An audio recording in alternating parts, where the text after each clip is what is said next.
Hello and welcome again to One Starfish, where our mission is to change the world one starfish or one person at a time. As always, make sure to rate, review, subscribe, share, all of this stuff. I'm really excited for our guest today. Cole Hammond is in Kansas City. He runs a health insurance brokerage, mainly specializing in Medicare, which of course, for you Canadians, is an American thing. For Americans, you know all about it. He's been self-employed since 2018, but been in the industry since 2010, and is just looking at onboarding his first kind of person in his agency and getting into actually building a business, which is really exciting. So welcome to the show, Cole. Thank you so much. I appreciate the opportunity to be here and your time this morning. Awesome. So tell us a little bit, what got you, going into the insurance industry, what got you into that in 2010? And then what got you into running your own, becoming self-employed in 2018, and a little bit about the journey. Okay, cool. So from the age of 14, I was always in the bar business. Started in a family-owned restaurant here in Kansas City and done everything in that industry up to working in England, like the country, at a 5-star restaurant and bed and breakfast, managing the whole thing. So I've done everything in that industry. And in 2010, I was back here in Kansas City, and a friend of mine had left the restaurant we were working at and went to work for an insurance agency, a big brokerage here in Kansas City. And basically we had to talk, and he said, "Hey, I know you still have your insurance license right out of college. That's what you did. You should come over here and take a look. Like, I'm making great money and pretty fun environment." Oh, okay. Went over, interviewed, got the job, and started in the annual enrollment period, which is a time in the year where a vast majority of American seniors change their insurance plan. So went through that initial training class, stuck with that company for about a year, and then moved over to a smaller agency, just doing home and auto insurance. Did that for a year and didn't care for it. Knew that I wanted to get back to working with seniors. So worked for another small agency until 2018. And it was kind of at that point where I was just being taught and told to sell. If the client ever has any issues, just tell them to call the insurance company. My job is to sell policies.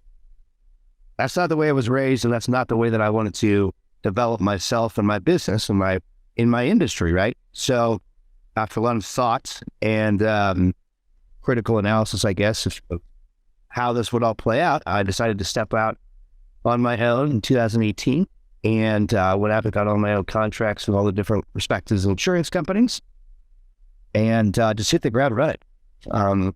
My main motivation for going self-employed and starting my own agency was to be able to serve the clients as I saw fit, treat people with respect, honesty, and just be straightforward from day one.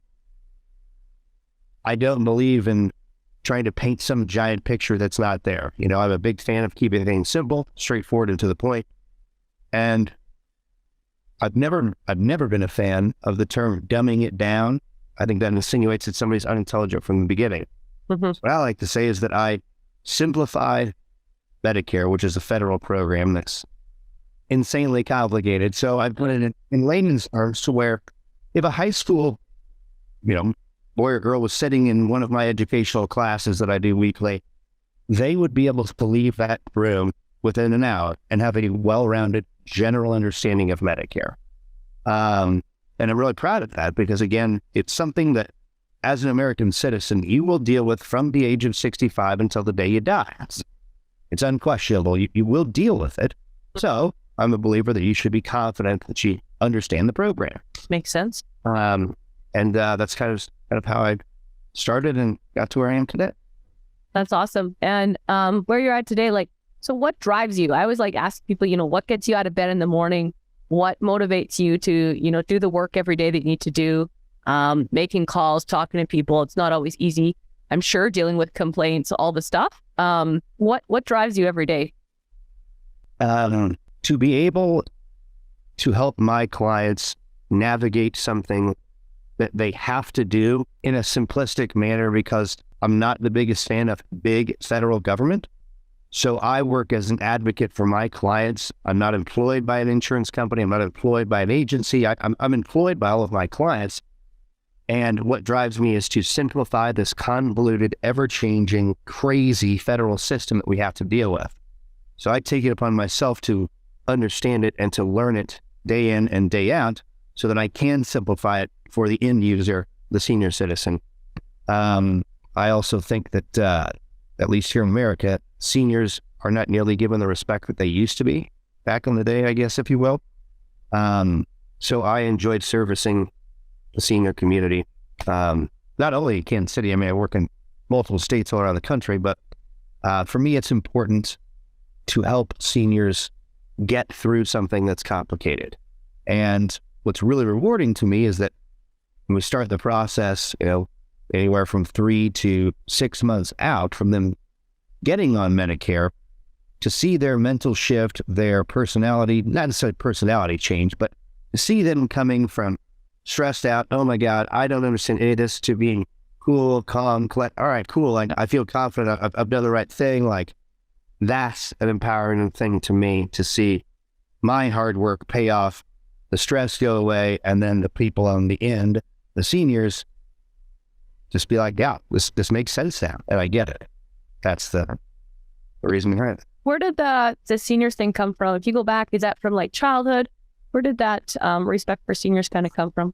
I think it had a lot to do with the way I was raised. Just respect your elders kind of a thing. That doesn't mean you have to like kiss everyone's ass or anything, but somebody who's been around the sun a few more times than you, they probably have a little more life experience, and I would definitely say the way I was raised. The majority of my life, my friends have usually been a little bit older than me.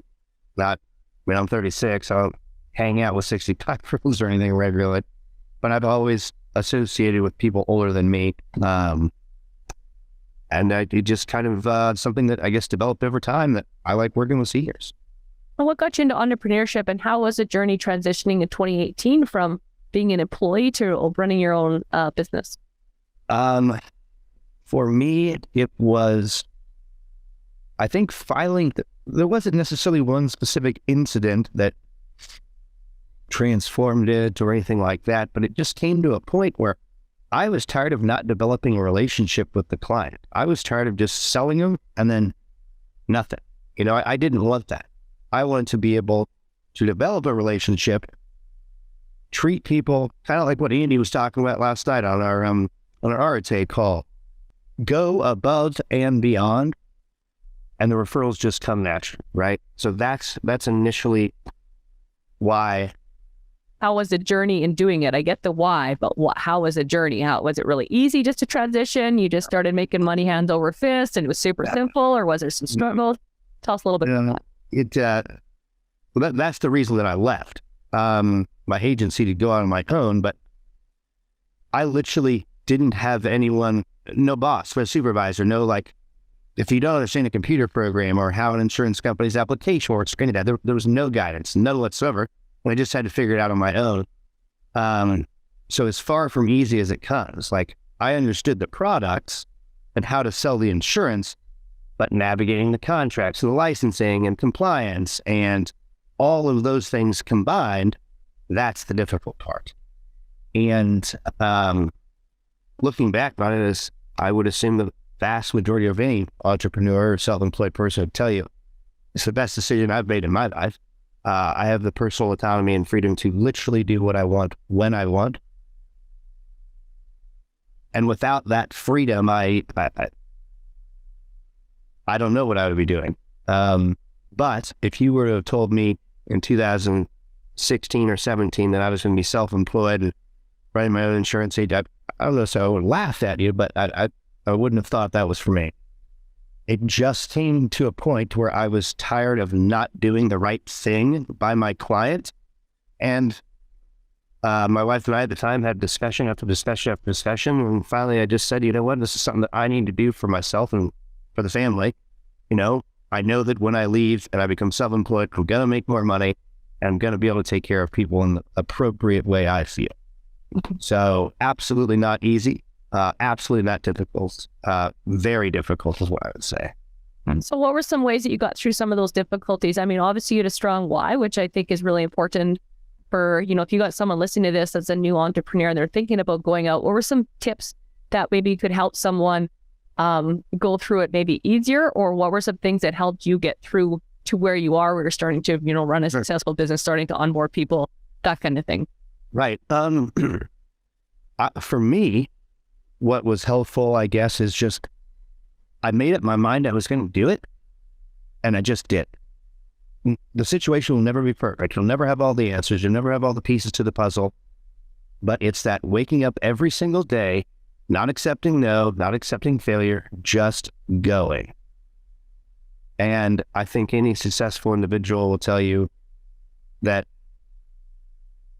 as long as you work hard every single day and you don't stop that and you don't give up on yourself, it'll work out. Like it will. Andy talks about it all the time. Just one day at a time, one foot in front of the other, and you just got to go. Now, obviously, everyone's got bad days, and you've got to accept that one loss and move on to W the next. But I would say just being steadfast in what you're trying to accomplish, utilizing your resources. I didn't have a lot, so what did I do? I went out and found resources, and I developed relationships in the industry with different insurance companies and different people who do what I do. RT is a great example. Surrounding yourself with other people who are more successful than you are, not necessarily in your particular industry, but I never wanted to be the stupidest guy in the room, but I sure as hell don't want to be the smartest either. So I have found that very beneficial to myself and my company by surrounding myself, learning from, putting myself in other people's circles that are successful. I was listening to a podcast the other day, and Andy was basically saying, somebody in the 15-year room can bring you from year 3 to year 10 in a week if they wanted to. Meaning the people above you in your industry, whenever that may be, it's good to have competition, of course, but in a respectful manner. And when you see somebody who's doing things the way you want to be doing those particular things, reach out to them, let them know, hey, I think this is cool what you're doing, whatever, and just ask them for advice, ask them for help. Especially in my industry, there's 44 million Americans on Medicare. So there's plenty of business to go around. It's not like I'm taking from your client and, it doesn't work that way. So if you treat people with respect and you just want to learn, they're not going to give you all their secrets or anything, but just ask them for advice. And really staying steadfast to the course of whatever it is that you're trying to do. Just every day at a time. One day at a time, every day at a time. So associations is one tip. And a lot of people talk about that as a thing. And then, what I normally hear a lot of times people say, well, I don't want to ostracize my friends or my family.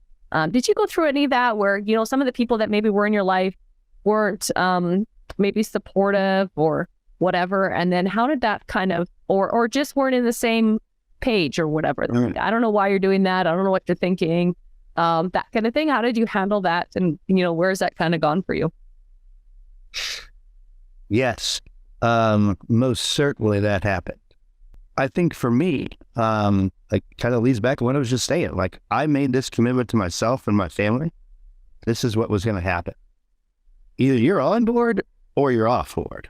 And I have definitely lost some friends, but I don't look at that as a negative. I think that everyone's in your life at a certain time for a certain reason, whatever.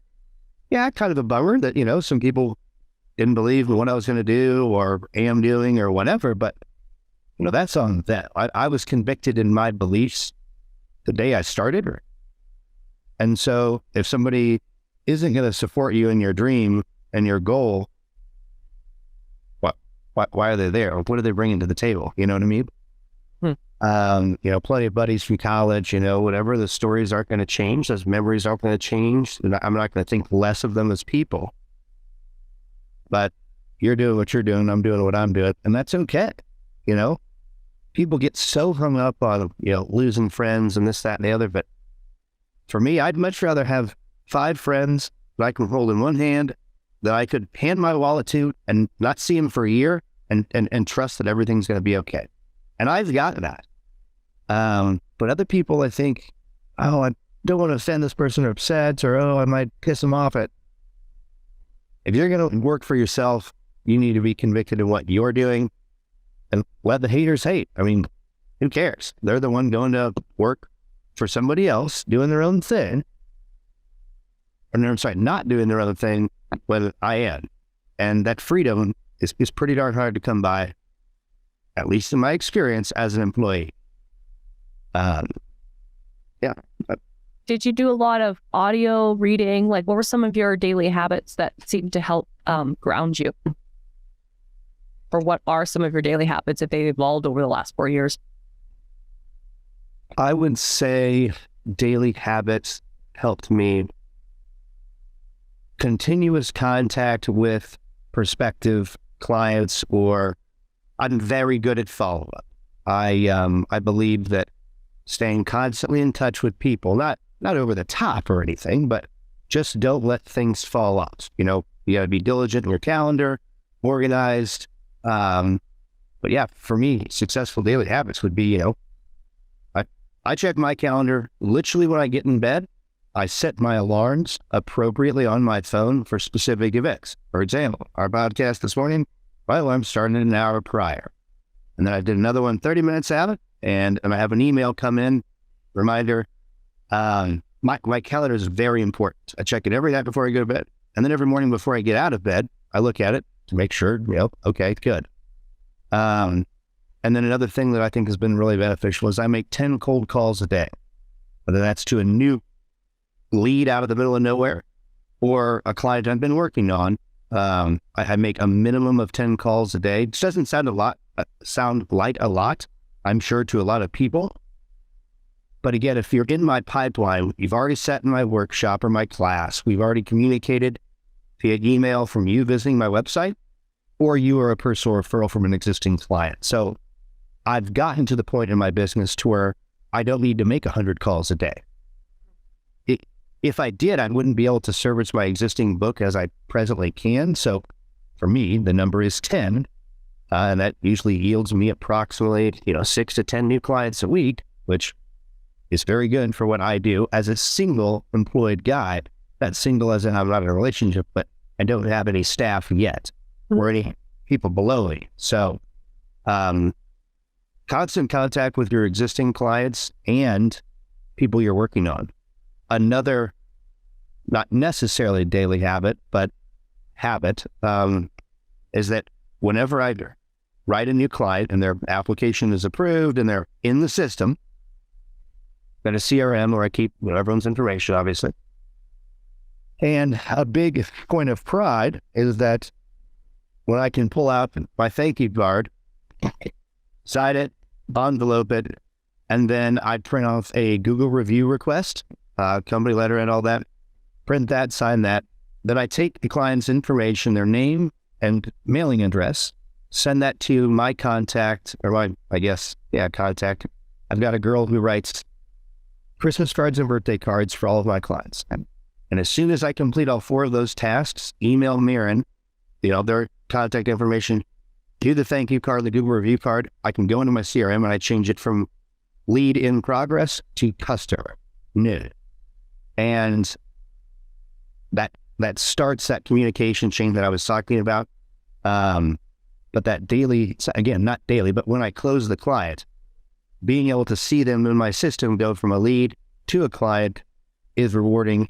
And then that's what triggers me to do all of my follow-up stuff. Again, like what our call was last night with Andy, just that constant rolling contact. So, yeah. And I think that carries across to just about every industry. No client doesn't want to hear from whoever they've done business with, Now, I go out and buy 100 pens on Amazon. I don't need to hear from that person 5 times a year, Right. But I don't know. I think you get what I'm saying, right?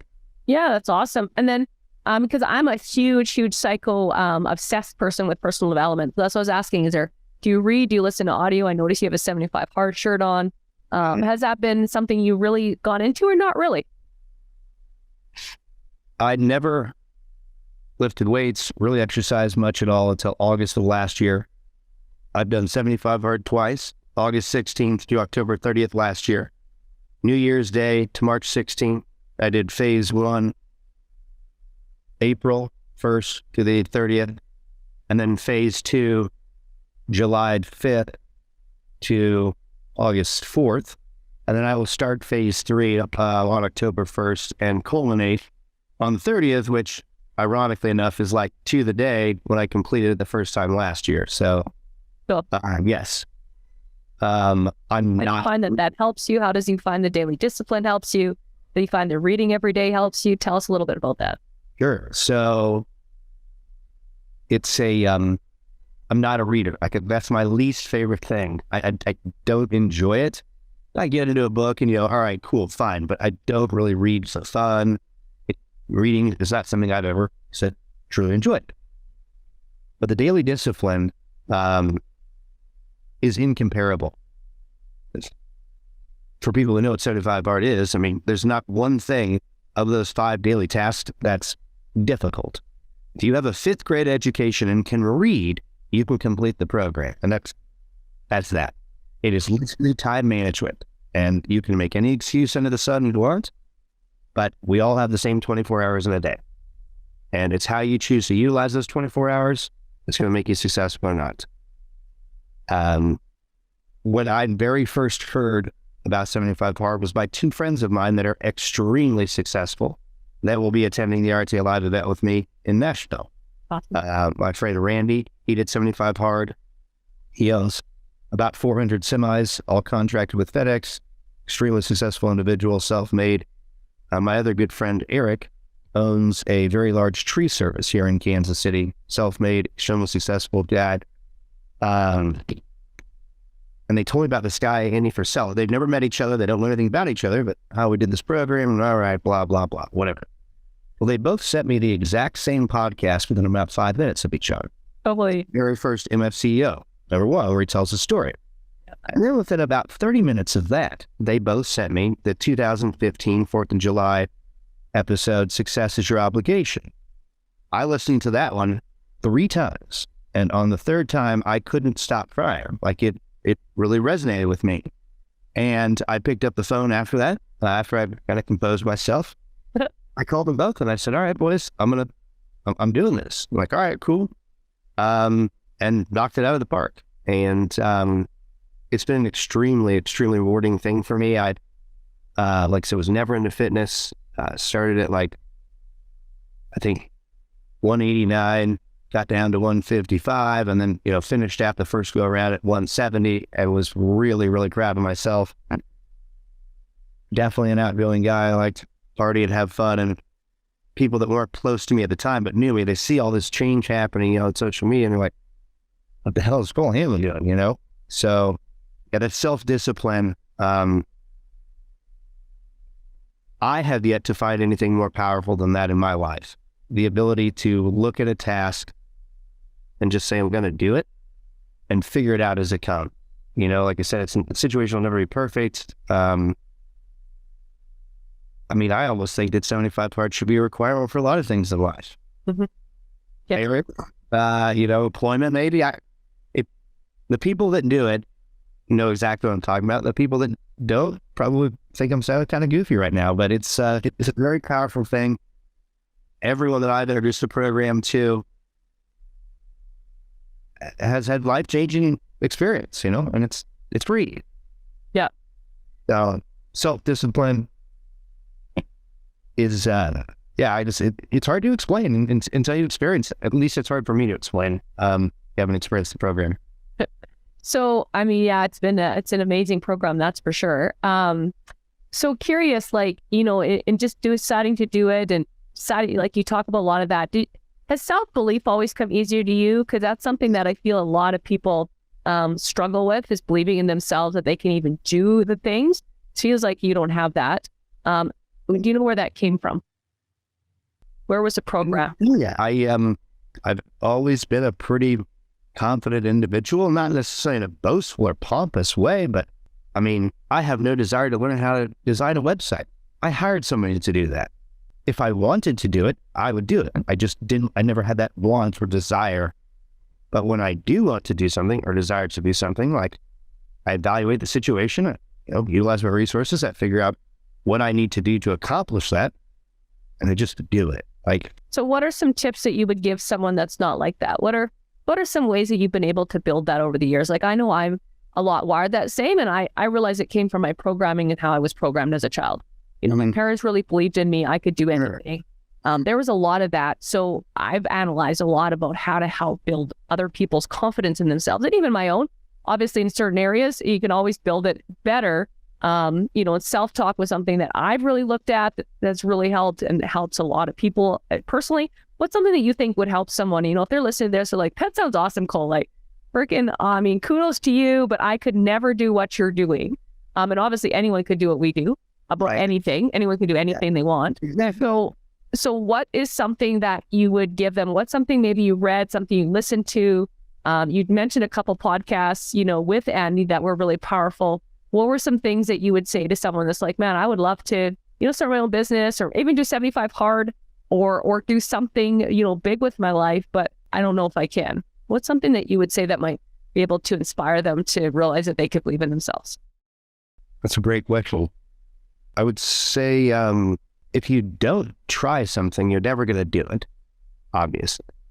You'll never be able to complete whatever that is. I think the first step for a lot of people is the hardest step.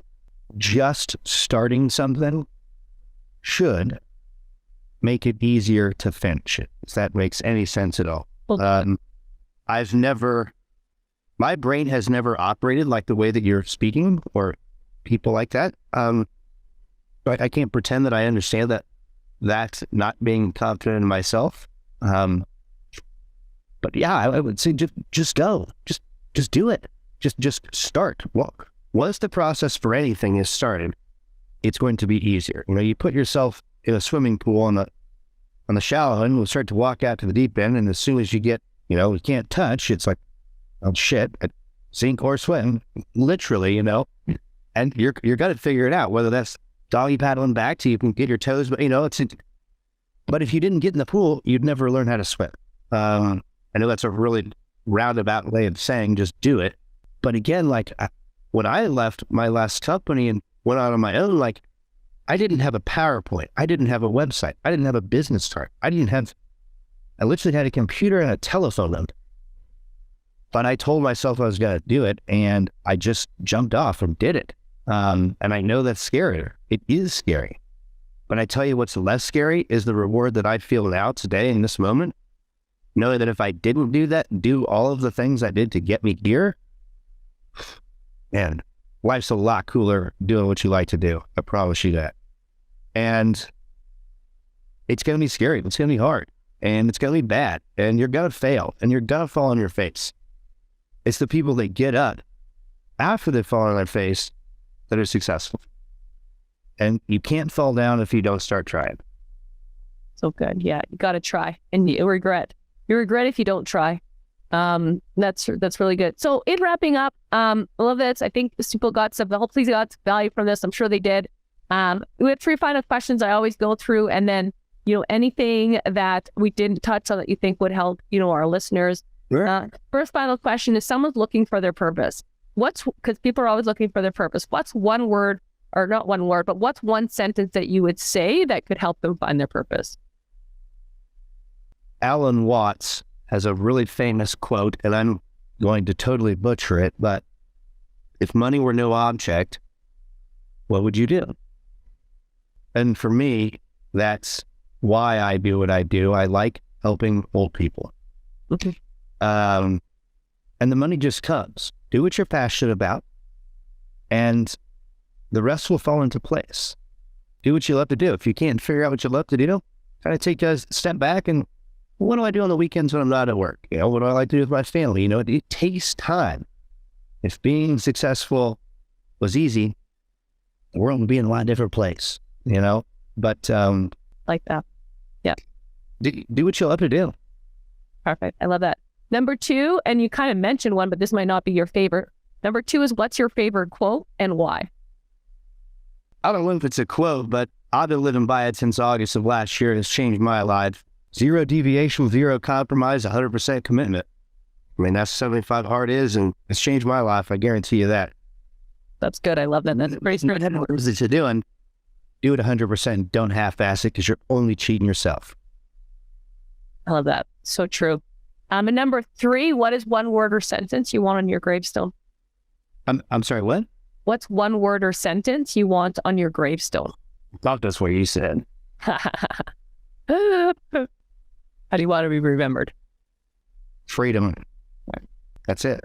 Freedom. So let's say you run into someone in a Starbucks or whatever, and they're like, Cole, that was awesome. I've been thinking of opening my own company, or, that was really good information. And I've, just been working in this industries, or I've been thinking about 75 hard. I don't know what the question is, but what's something that we didn't touch on today that you think would be helpful for our listeners?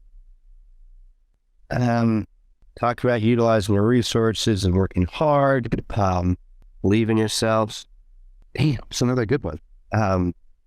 If we touched on everything, that's cool. Just what would you tell them? Yeah, I guess parting words would be just don't quit and don't give up, because success is so much more fun than failure. I smile more now than when I, went to work for somebody else. And if you're an employee, that doesn't mean you're a bad person or I'm better than you. That's not what I'm saying at all.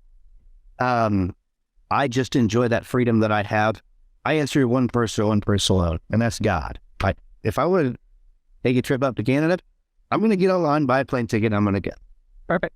And that freedom is, I can't really describe it much more than that, but it's pretty damn cool. And I enjoy it. And I wouldn't have that if I didn't work hard. Work hard and never quit. I love it. Thank you so much for your time. As always, listeners, we'll have all of the notes and links and stuff for Cole in the show notes. Feel free to reach out to him if you have any other questions or anything like that.